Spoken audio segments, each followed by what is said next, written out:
నిజంగా కూడా యావత్ రామగుండం కాన్స్టిట్యున్సీ మొత్తం కూడా పండుగ చేసుకోవాల్సిన సుదినం.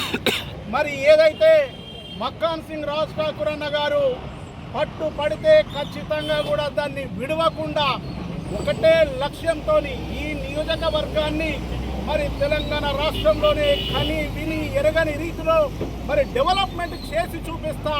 ఇక్కడ ఖచ్చితంగా కూడా మరి నాకు ముఖ్యంగా గత ప్రభుత్వాలు చిత్తశుద్ధి లేక చీకటిమయం చేసిన రామగుండాన్ని ఖచ్చితంగా కూడా మాంచెస్టర్ ఆఫ్ ఇండియాగా మార్చి మరి జీవనోపాధికి ఎక్కడెక్కడో ప్రాంతాల నుండి కూడా ఇక్కడికి వచ్చి ఇక్కడ జీవనోపాధి చేసుకొని మళ్ళీ ఒక 100-150 సంవత్సరాలకు కూడా జీవనోపాధి చూపించాలనే సదుద్దేశంతో ఒకటే ఒక లక్ష్యంతో మరి ఏ రోజు కూడా తను పాపం ఎన్నోసార్లు కూడా అన్నాడు, అరే నన్ను చూస్తే భయపడతాను రేవంత్ రెడ్డి గారు కావచ్చు, డిప్యూటీ సీఎం బట్టి విక్రమార్క కావచ్చు, శ్రీధర్ బాబు సార్ కావచ్చు, ప్రతి నిమిషం కూడా నిలబడ్డా కూర్చున్నా పడుకున్నా లేచినా నాకు బీ థర్మల్ ఎక్స్టెన్షన్ కావాలని చెప్పేసి మొండి పట్టుపడుతున్నావు రాజ్ ఠాకూర్, కొంచెం చూడాలి ఆలోచన చేయాలి అని చెప్పినా కూడా వినకుండా, లేదు సార్ నాకు ఖచ్చితంగా నా ప్రజానికం బ్రతకాలంటే నా ప్రజలు మళ్ళొక్క 150 సంవత్సరాలు కూడా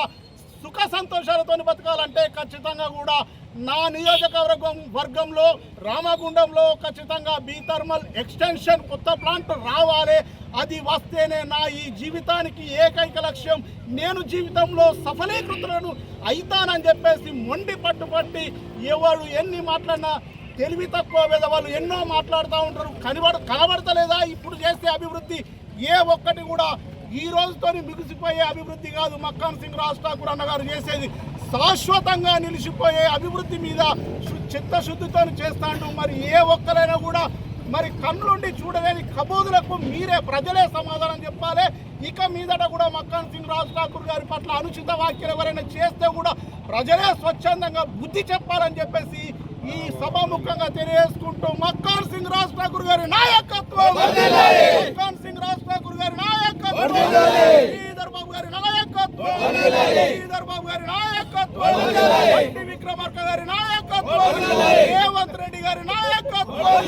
జై కాంగ్రెస్, జై కాంగ్రెస్.